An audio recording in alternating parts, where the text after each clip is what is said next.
So we are currently in Amethi with Smriti Raniji, who is the current MP from Amethi and also fighting the Lok Sabha election 2024 from Amethi constituency. Hello and welcome to New India Junction, ma'am. So, ma'am, you are fighting this election for the third time from Amethi. How do you see the aspiration of the local people in Amethi changing? I think that there's a stark contrast between 15 years of Rahul Gandhi's absence as an MP and 5 years of my work as the Member of Parliament from Amethi. You yourself have witnessed and been a part of my day's journey amongst my voters, and you would have heard from almost everybody that I've been in every Nyaya Panchayat and every Gram Panchayat of Amethi.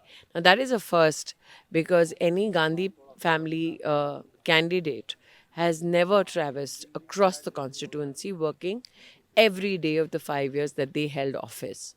Secondly, in the past 5 years, of which 2 years we were all confronting Corona, 262 villages, we made Pakki Sadak for the first time. 1,14,000 houses were built. 4 lakh households got toilets. 3.5 lakh households got a tap connection. 1.5 lakh households got electricity connection.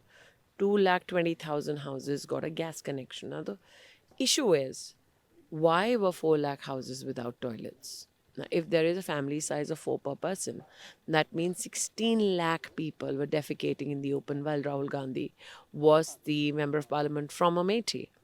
If 3.5 lakh families were without water, that means close to 14 lakh people had no clean water source in their own homes. If 1.5 lakh people families lacked an electricity connection, that means close to 6 lakh people never had electricity at home. So after 50 years of Ek Chhatra Raj, and that too, Amethi being in the grasp and so-called bastion of the Gandhi family, why were so many families bereft of the basic essentials that are needed to have a very equitable and a decent life? So that contrast is very stark for people in Amethi. And there are many projects that have been pending for decades, demands that were unmet. For instance, in Amethi Vidhan Sabha, we had a bypass that was being demanded for 30 years. Now, people are saying, how is it possible that she could do this in 3 years or 4 years and the Gandhi family could not manage it in 50 years? There is also, you're here in Gauriganj right now as we speak. The chief medical officer of the district never had an office. We never had a police line. Our district court is right now under construction. There was no such constructed infrastructure available for people.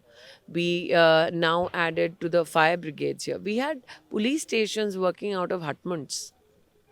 So, in such a place, it is but obvious that the Gandhi family recognizes that it would be difficult for any member of their family to fight an election here and win. But, ma'am, why do you think they never try to develop Because this? that is the Congress strategy. That if people say poor, they can be coerced through money for just one election, and then they can help maintain political status quo. It is only when people have access to, let's say, better education facilities, better amenities, they become more aspirational. And aspirations is something that the Congress can never meet. For instance, there are 1,500 schools here which got an upgrade. There were kids studying on the floor. Today, now they have, tables and chairs to sit on. Can you imagine the Gandhi family bastion not bothering at all? In fact, the medical college that is now being established in Amethi is all thanks to the Prime Minister. And the Gandhi family usurped 30 acres of land from the government for 600 rupees, stating they will build a medical college. Now, after Prime Minister Modi started building the medical college, the least they could have done was return that land. They didn't. So, ma'am, you have now moved to Amethi, built a house here, and what prompted you to do so? Well, this was a demand locally. It was an emotional and political issue because people said that we've suffered a lot because our MP has always been absent. They wanted easy accessibility, though they were easily accessing me in Delhi as well. Uh, it was a sentiment of the people that I have respected. I'm glad that now I'm not only a resident of Amethi but yeah. If you go to Haliapur, which is next to Jagdishpur, we couldn't travel between these 2 points and you should take at least 3 to 4 hours. Today we traverse through both these places in 15 minutes. We now have a trauma center in Jagdishpur, a 200-bedded hospital in Tiloi, the medical college in Tiloi. There was no dialysis center in Amethi ever. People had to go all the way to Lucknow. So now we have a dialysis center, a blood bank. We have a CT scan machine. In fact, one of the first X-ray machines were brought by me. So, be it medical facilities, which we are trying to improve, or like I said, Pradhan Mantri Awas, or building toilets, there is, I mean, 5 साल में मैं आपको 50 से ज़्यादा उपलब्धियाँ गिना सकती हूँ.